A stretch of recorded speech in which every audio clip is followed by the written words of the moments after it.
Do you crave better self-esteem and confidence, but struggle to silence your anxiety, fears, and insecurities? If so, welcome to the sisterhood of fellow travelers on the path to reclaiming their self-confidence and happiness. I'm Jennifer DeBellis, award-winning author, speaker, and assault survivor. I spent the past few decades helping young women like you overcome fear, self-doubt, and trauma to reclaim their joy and self-worth. I cannot wait to share the secrets I learned on my own healing journey and help you restore your inner warrior as I show you the skills and tools you need to save your own broken world. If you're ready to empower your inner warrior to overcome fear, doubt, and anxiety, turn off those distractions and tune in to this episode. So welcome back to the Restore Your Inner Warrior show. Last week I launched a trailer that outlined the Restore Your Inner Warrior mission.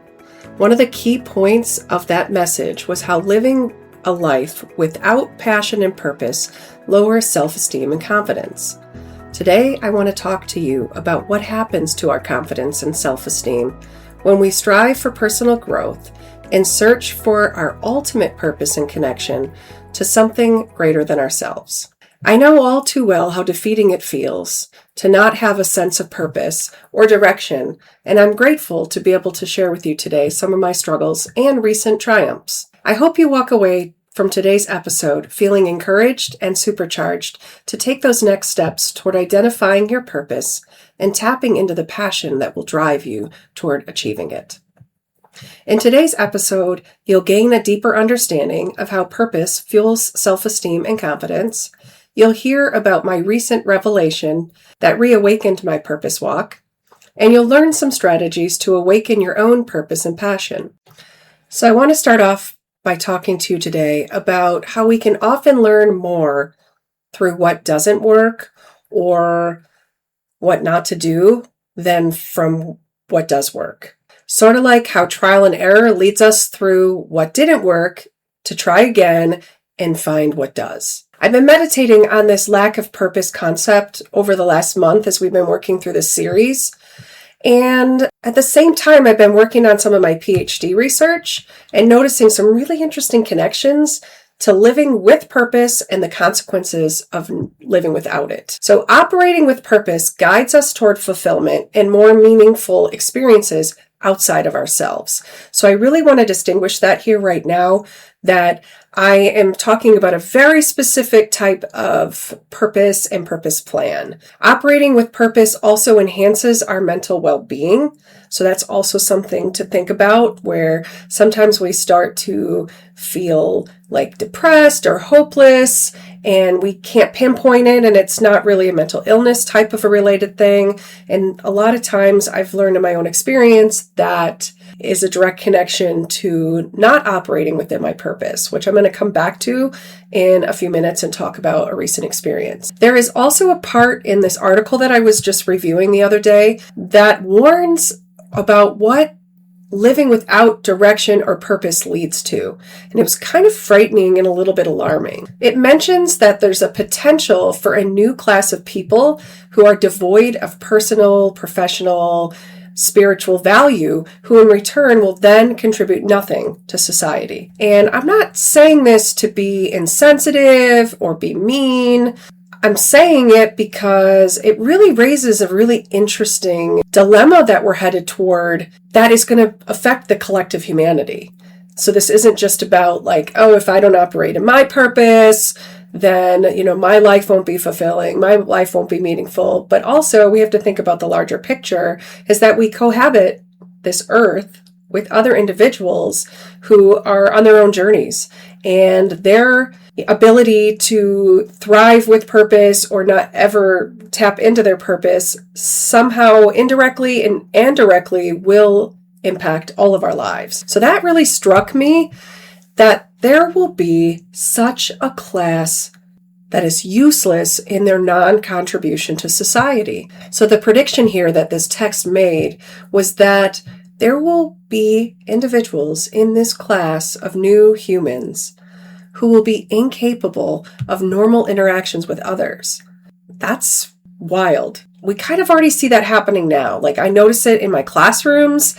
I notice it when I go out into public. I also notice it sometimes when I'm conducting business with other professionals, where, they're so out of touch with not just socializing, but having no sense of direction, no sense of, just pride in their existence and pride in operating or trying to operate in their purpose. And we're not designed that way. We're not designed to live in isolation without any sense of direction. And I'm not telling you that you can't choose that as a life. I'm going to tell you that that's really not living. It's kind of a joke that we have in our house here. I actually created these t-shirts that say, this is living and this is not living, because this was kind of like a household joke around the dining room table when my kids were growing up. And my husband would often make this comment that, Jen, this just isn't living. And my kids to this day joke around about it. But there's a little bit of seriousness in that expression that most of us can feel when we're not living with purpose.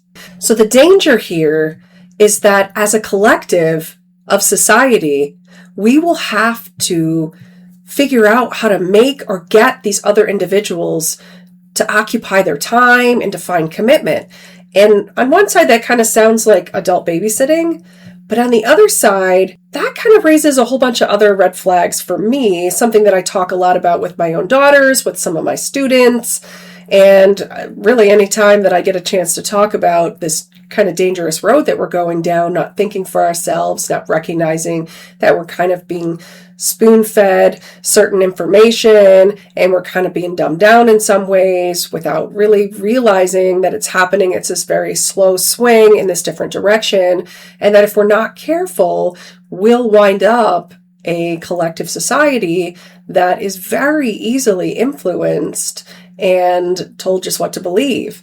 And that's really scary. Like if you study history and you study different cultures that happened in, it doesn't end well for society. It only ends well for those in power. And so on one side, I'm constantly warning people like the dangers, like don't, for instance, use AI. Don't seek instant gratification. Don't just go through the motions of things to just be like, check that off. Like I have to get this done. Like college shouldn't be, for instance, something that I just have to get through it so that I can go on with my life. Like college is supposed to be this very all-encompassing experience where you immerse yourself into certain things that all sort of work together and sometimes individually to help you grow and figure out what it is that you are going to do with the next seasons of your life, and to ultimately, in a lot of capacities, find your purpose or find some of the smaller purposes that you're going to fulfill that are leading you towards some of the larger purposes that you have, outcomes and goals that you have set. And there's a real danger there to just treat these things like they're transactional or not even realize what you're missing out on. Like you just think like, oh, I've got to get through this. And it's a really long season. Like college is a really long season. Even if you do it super quick and you go in the summers and you start early in high school, you're still looking at 3+ years. That's just to get an undergraduate degree and then some, if nothing gets in your way, and all these things, like that's part of the experience. So if you think about what I'm saying here has a far larger implication of life really sucking because you're making it suck by the mindset that you have in just treating it like it's very transactional.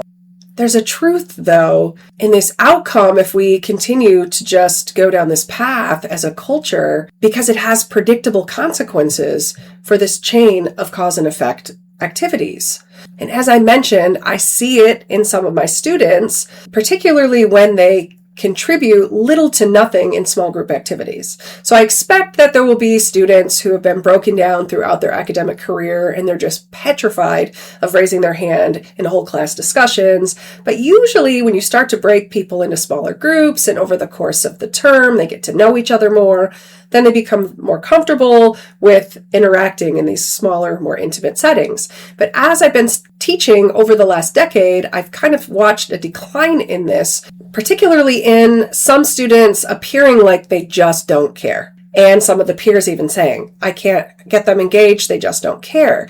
But I've spent enough time with these students to get to know that many of them just don't know that they should care. And they certainly don't know how or why to care. And so I spend a great deal of time really trying to tease that out and trying to lead them toward just this really, I think, a monumental step in their learning, but it has absolutely nothing to do with the actual course material. It's this whole other side thing, this life coaching thing that I have to do in my college classrooms as well. So on the other side, I couldn't help connect this to the notion of living without purpose or passion, which also applies to not knowing what our purpose is in a given season. So often we go through life without a sense of purpose and don't even realize two things. Number one, a lack of awareness just has us going through the motions in everyday life without even recognizing this is the cause of the numbness that we feel. I work with so many coaching students and so many people in my everyday life that talk about that one universal thing. I feel like I'm numb. I feel like I'm walking in this thick fog. And I'm not talking about like people who are just stuck in a grieving process, which I talk about in Warrior Sister Cut Yourself Free, my self-help book. There's information on that in the show notes below. If that pertains to you and might be helpful, go ahead and check that out. What I'm talking about here is this just sense of fog that we walk around and we really just can't put our finger on it. Like we just don't know. Why are we walking around in this numbness and this fog? And this also speaks to the low self-esteem that festers in this foggy numbness. So number two, our sense of freedom and power come from living in our purpose, not in sitting back and just being idle. I know, while it might seem like the meaning of freedom itself is that, oh, I have the choice to just do absolutely nothing at all. And yes, sometimes it is good to do nothing. And we call that rest. You're not supposed to exist in a state of rest. We're not created to exist in a state of rest. It doesn't matter if you're talking about the body, if you're talking about the mind, or you're talking about the spirit. All three of those things cannot remain in a state of rest. They will literally become sedentary. And in that lack of activity, things start to die. Our bodies actually start to break down and age prematurely if we don't move them and we don't engage them in ways. So why not engage them in ways that you actually enjoy? Keeping yourself vital. And that's just the physical end. You think about the mind as well. Some people think, oh, once I learn this thing, I will arrive and then I don't have to do any more work. But the thing is life is a continuous journey of learning new things and learning new knowledge and adapting. Like sometimes we have to do away with not really old knowledge, but we have to do away with old thinking. And so in order to evolve and grow and mature, we have to learn and expose new thinking and new ways to live maybe the same exact life and maybe the same exact environment. And then we talk about the spiritual end. If we let our spiritual end become dormant, then that starts to kind of prematurely age everything around us, not just in the figurative sense, but in the literal sense. Without that really clear connection with the self and the higher power, our connection to the earth, and all these different things, it really slows us down. So we're supposed to feed our spiritual life however, we have decided to do that. So if you have a faith-based lifestyle, then there are so many ways that you can incorporate spiritual nourishment and spiritual growth and spiritual nurturing. And, there's a whole bunch of different things that you can do. Maybe I'll talk one episode just specifically about that, but I don't want to go off on that tangent right now. I'll come back to a few of them that worked for me recently in a few minutes when I get into my epiphany awakening moment. So doing nothing at all long term takes this already giant void that we carry within and it makes it bigger. It's not productive, and it definitely compounds all of these negative feelings that we carry around when we do become idle and we do walk around with no sense of direction and no sense of purpose. So it becomes clear to us when we self-reflect and do some important things to heighten our awareness. So I talk about this a lot in previous episodes about how important it is to self-reflect. You can't come up with a plan. You can't take any steps. You can't put any things in motion or put anything in place if you don't self-reflect first. Nobody's going to come along, not even God is going to come along and just tell you this is exactly what you have to do. No person's going to do that for you. And here's the template. It's all laid out and all the pieces are there. And you just have to step into it and you're just going to thrive and you're just going to blossom. Like life doesn't come like a garden kit already put together for you. Sorry if that's what you were looking for. But this self-reflection is really that first step into heightening our awareness so that we can take the next steps. So meditation and prayer are vital to my quality of life, and they're vital to a lot of individuals who I work with as well. Putting ourselves in the right space and surrounding ourselves with our people is also something that's super important. I've been coaching someone recently and kind of walking them through this very concept about sometimes you need to get around your people. And sometimes you're in an environment and you think this is where I'm supposed to be. And then you start to spend time in that environment and all the things that you said, I don't want to be in this, my future environment, or this is something that I'm just not going to tolerate, or these are things I just don't seek in a workplace or in my relationships. And all of a sudden, all these things keep happening, and all the characters in this environment are inhabiting all of these things, and it's like overwhelming. So for this individual that I've been kind of coaching through something, that's exactly the case that she's in right now, is she's getting buried by this overwhelm of all these different areas of things that are really disappointing because she really thought she was stepping into something that was going to lead to more long-term types of interactions and relationships. And now she's realizing, like, these aren't my people. And so what do I do with that? Doesn't mean that we necessarily are in a position to just run away from it and like, okay, that's fine. Now I'm going to go and start all over again. Sometimes we're there until we can replace that situation, especially when it's like, I don't know, a job, for instance.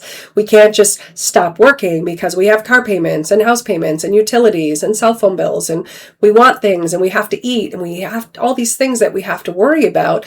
And so that just means then maybe you go back to the self-reflecting, you go back to those plans, you hit the job market again, and you aggressively seek to replace this situation that you don't feel is serving your purpose anymore, or you don't feel is serving you or helping you work toward your purpose and thrive within your purpose anymore. So sometimes we have to make those decisions. And this is something I have been kind of talking about with this particular client. So aside from putting ourselves in those right places with the right people, we need opportunities to thrive in these fitting environments. Not to say that you can continually be like playing chess and like, okay, I need an opportunity here. But if you do all of this stuff and you put yourself in the right places and you surround yourself with the right support network and the right people, these opportunities will start to come about. And also, here's something else that I've always taught my daughters and I teach my students as well, no matter what teaching space I'm in, is sometimes the opportunities aren't necessarily present. They don't exist yet. And it never hurts to ask someone, to offer, hey, I have this idea. I've been really trying to branch out in this area, or I'm really trying to do this. I think we could team up here. And I got to tell you, like 75% of the time I get a yes. And about half of the time it actually pans out. I would say that if you ask and you get a 75% interest that turns into a 50% or more opportunities, that's a good monetization. You know, any marketing expert would say if you can convert half of your access points into an actual relationship, into an actual opportunity, that's actually really good results. So I would call this, in the scheme of marketing ourselves for looking for those opportunities, a huge win. And again, what does it hurt? They say no. So something else that happens when we put ourselves in the right environment and we surround ourselves with the right people is we gain invaluable insights from trusted people with knowledge and the wisdom to know how to speak into our lives to help us practically apply some of this into our current situation. So think about that. I'm talking about wise counsel that comes in many forms. So structured therapy, where you're just going to your therapist or your counselor, or maybe you have a mentor, or maybe you're just in a good school environment and you have advisors, or you go to clubs and then you also have the advisors that facilitate those club settings, or you have a job and you have colleagues that are above you that are kind of teaching you the ropes. Or all of these things are beneficial to us. Even like putting ourselves in good spiritual communities where we're getting the right spirit guided support, like that's invaluable. If you don't have that, you can keep going through the motions. I found myself going through that recently, and then I'm just like, I don't know why I can't just keep going through the motions, but it's because I'm not having that spiritual fellowship that is critical to my well-being. And so now I'm like, okay, let me take a few steps back here and figure out how to get this back in my life. So this brings me to my recent struggle with not fully knowing and understanding my purpose in this current season. Over the past year, I've made some really big changes in my life, starting with launching this podcast. I have also been working on my PhD research, and I've been neglecting that lately. And prior to these two things, I spent a lot of time registering Restore Your Inner Warrior as a trademark and then setting up the brand. So if you think about that is like an umbrella over all these other things that I'm doing. And the podcast falls under that. My coaching falls under it. Even some of my teaching and the topics that I bring into my classrooms fall under it. So over the past few months, though, I got distracted. I wasn't giving my full attention to establishing my purpose plans that align with these intended outcomes and goals. So not only did I fall off the track here, I also allowed other well-intentioned people in my life to lead me in other directions that were taking me away from fulfilling my purpose. So sometimes well-intentioned people will kind of see you struggling through something and they'll just be like, oh, I have solutions for you. They don't want to see you suffer. They don't want to see you going without.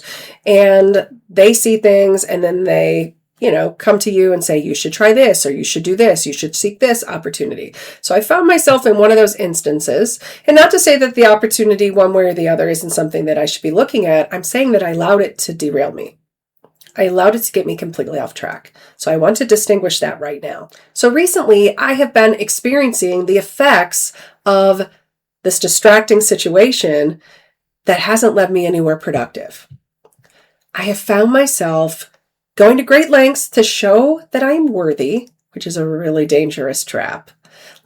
You're worthy. I know my value. I know I'm valuable.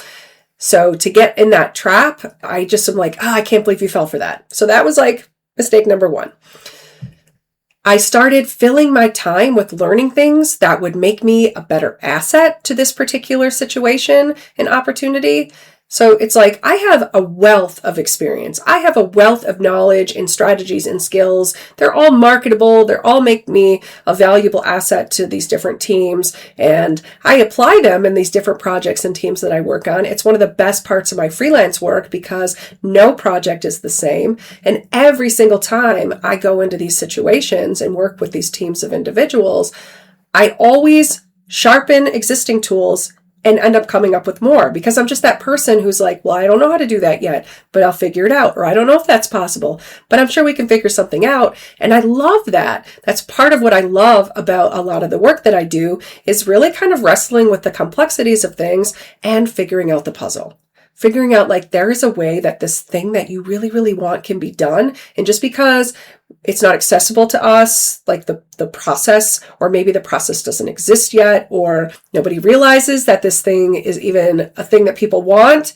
There's all different reasons why things don't exist or why you don't know how to do them. And it's just a matter of sometimes figuring out and learning systems and then figuring out how to make those systems work to produce exactly what you or your team is seeking. And so here I found myself trying to train myself on some things and feeling really stupid because sometimes things are too technical and you're trying to self-train and they're too technical. And if you don't have the right foundational skills and knowledge for the basic language elements, you will just feel like you're spinning your wheels in the mud and you're getting farther and farther and deeper stuck. And it really makes you start to feel hopeless and stupid. I was feeling so stupid. And here, the interesting part is I spent a ton of time, working on learning a particular software package that I already know how to do these things through other software and other applications, that I'm pretty good at using these other applications.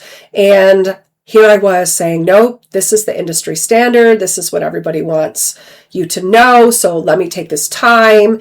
And as I was like, let me take this time, I'm waiting to hear back from them. I'm in this limbo space, and I totally stopped doing all these other things that I should have been doing with that free time. And not to say that I didn't gain some new skills, but I could have spent the greater amount of this time doing what my plan was to fulfill these different roles that were leading me toward fulfilling my purpose. And so I rationalized how these digressions were enriching me personally and creatively. This distraction and digression was good because when would I ever give myself time to learn this package and blah, blah, blah, all this nonsense that I was telling myself. And meanwhile, I'm becoming kind of depressed and hopeless and just, again, feeling like an idiot. And when you start to feel like you just suck, it doesn't just affect your learning capacity in that actual activity, it like rolls over into every other area of your life. So I started to feel like, gosh, I'm not that good at anything. And then you start to believe all these negative things, which is just a really dangerous landslide to put yourself in. So here is where I found myself. And there was a moment in this landslide where I was like, oh my God, like, you start to lose your footing and you just feel like I have lost my way completely here.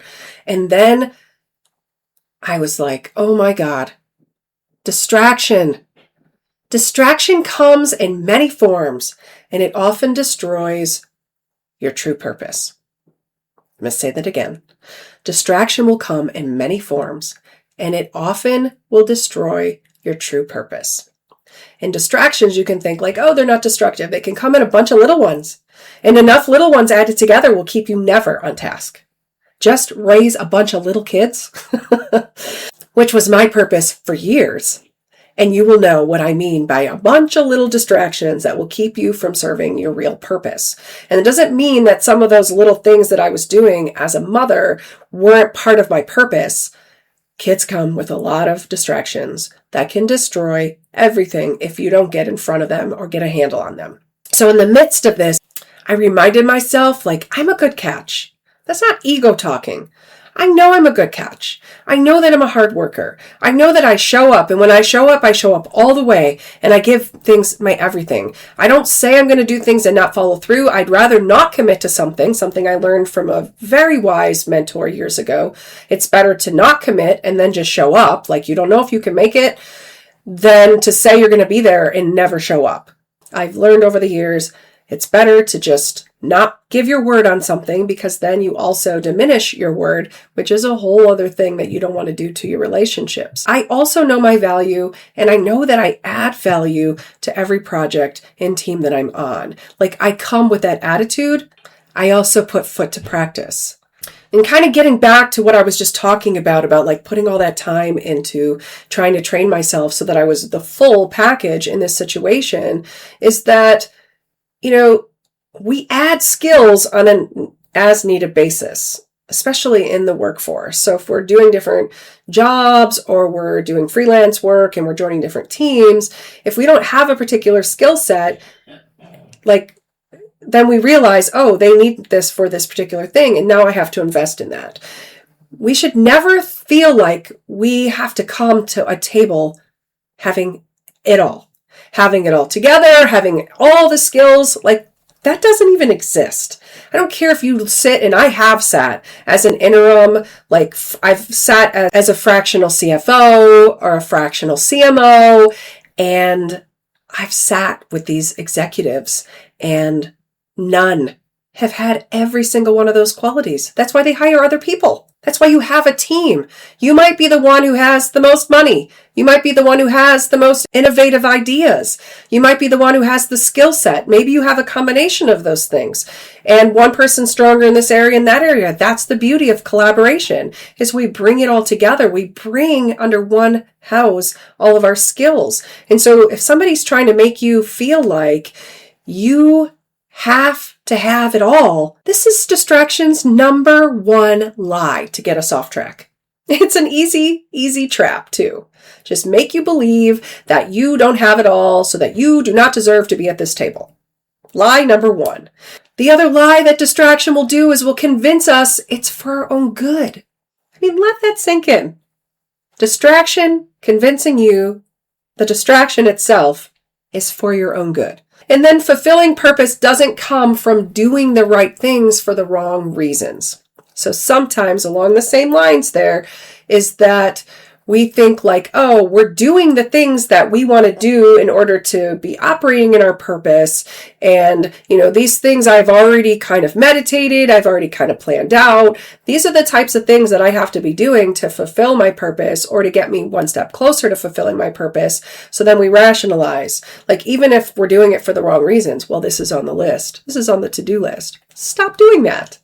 If you're doing something for the wrong reason, it's wrong. Period. And again, the longer you keep focusing on that way, the farther you're being led away from your real purpose or from the task at hand in front of you. So one thing that I noticed fade away from me quickly during this whole process, and it's just the process of maybe like 6 weeks. So it's not a ton of time, but 6 weeks is a long time. I started to feel my passion just completely fade.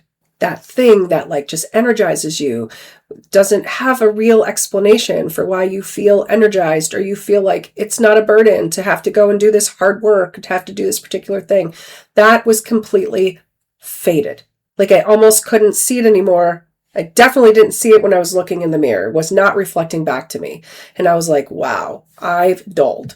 And I have a whole list of emotions that came along with that as well. Like, again, I talked about feeling hopeless and feeling depressed and feeling stupid and feeling unworthy of being at that table and being taken serious and, just the whole list of just negative emotions that I felt. I was feeling like I was being buried by them, and it was making it really hard to function.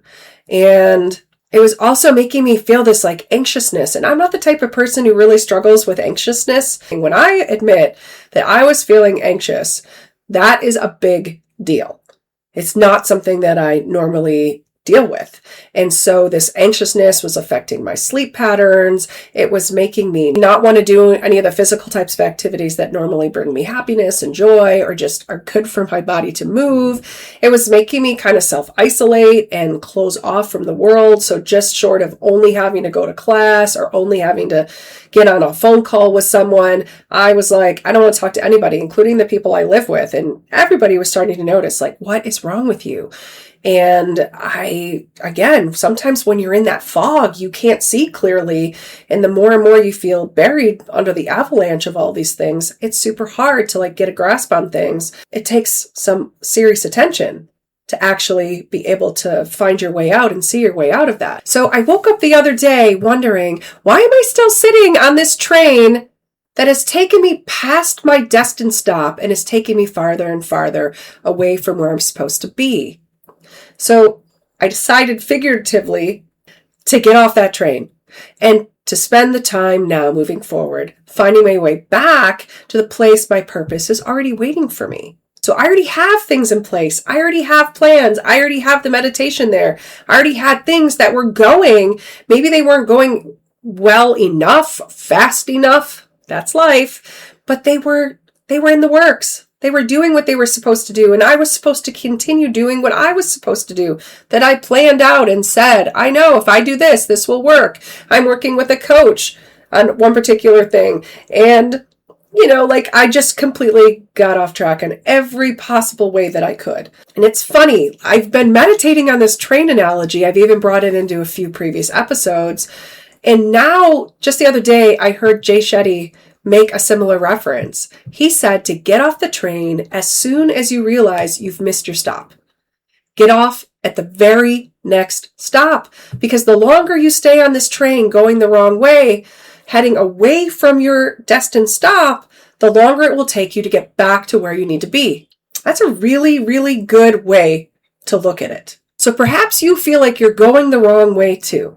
If this speaks to you, get off that train at the next stop and catch the next train heading back in the right direction. There are a few tried and tested actions that I took to get myself back on track. I know I talk about this all the time, but the number one thing is I reviewed the plans I already made earlier this year, and I traced my way back to them, which meant I wrote some stuff down.